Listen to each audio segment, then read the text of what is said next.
കേരളം മതനിരപേക്ഷതയുടെ ഒരു കോട്ടയായി നിലനിൽക്കുകയാണ്. ഈ കോട്ടയെ പൊളിക്കണം, മതനിരപേക്ഷതയെ തകർക്കണം. ഏത് വർഗീയ സംഘടനയും ഹ്രസ്വകാല പരിപാടിയല്ല വെക്കുക. ഹ്രസ്വകാല പരിപാടിയുണ്ട്, ദീർഘകാല പരിപാടിയുണ്ട്.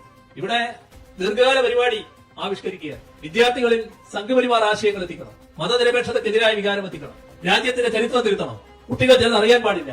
മഹാത്മാഗാന്ധിയെ ആര് വധിച്ചു എന്ന കാര്യം അറിയരുത്. നമ്മുടെ രാജ്യത്തിന്റെ സ്വാതന്ത്ര്യ സമര പ്രസ്ഥാനത്തെ കുറിച്ച് വിദ്യാർത്ഥികൾ കൂടുതൽ മനസ്സിലാക്കരുത്. മനസ്സിലാക്കിയാലുള്ള കുഴപ്പം എന്താ? സ്വാതന്ത്ര്യ സമരത്തിൽ ആരൊക്കെ പങ്കെടുത്തു, ആര് പങ്കെടുത്തില്ല? സ്വാതന്ത്ര്യ സമരത്തെ എതിർത്തതാര്? അന്ന് ബ്രിട്ടീഷ് വൈസ്രോയുടെ അടുത്ത് പോയി ഞങ്ങൾ നിങ്ങളോടൊപ്പമാണ് എന്ന് പറഞ്ഞുകൊണ്ട് ബ്രിട്ടീഷുകാർക്ക് പിന്തുണ പ്രഖ്യാപിച്ചതാര്? ജയിലിൽ പെട്ടുപോയപ്പോ മാപ്പെഴുതി കൊടുത്ത് ഇനിയുള്ള ആജീവനാന്ത കാലം ബ്രിട്ടീഷ് ഗവൺമെന്റിന്റെ വിശ്വസ്ത പാദസേവകനായി നിന്നുകൊള്ളാം എന്ന് പ്രതിജ്ഞ എടുത്തതാര്?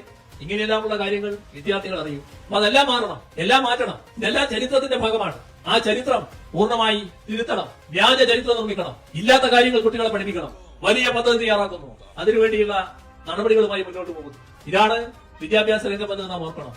ഇന്ന് ഇന്ത്യയിൽ കേരളം എന്ന ഒരു സംസ്ഥാനം മാത്രമാണ് കേന്ദ്ര ഗവൺമെന്റ് ഈ പറയുന്ന ചരിത്ര വസ്തുതകൾ നിഷേധിക്കാൻ തയ്യാറായപ്പോ, പാഠപുസ്തകങ്ങൾ എടുത്തു മാറ്റാൻ തയ്യാറായപ്പോ നമ്മുടെ കേരളം മാത്രമാണ് ഗാന്ധിജിയെ കുറിച്ചടക്കം പാഠഭാഗത്ത് ഉൾപ്പെടുത്തിയിട്ടുള്ളത്. ഈ രാജ്യത്തിന്റെ ചരിത്രത്തിൽ ഒരു ഭാഗമാണ് മുഗൾ ഭരണഘട്ടം.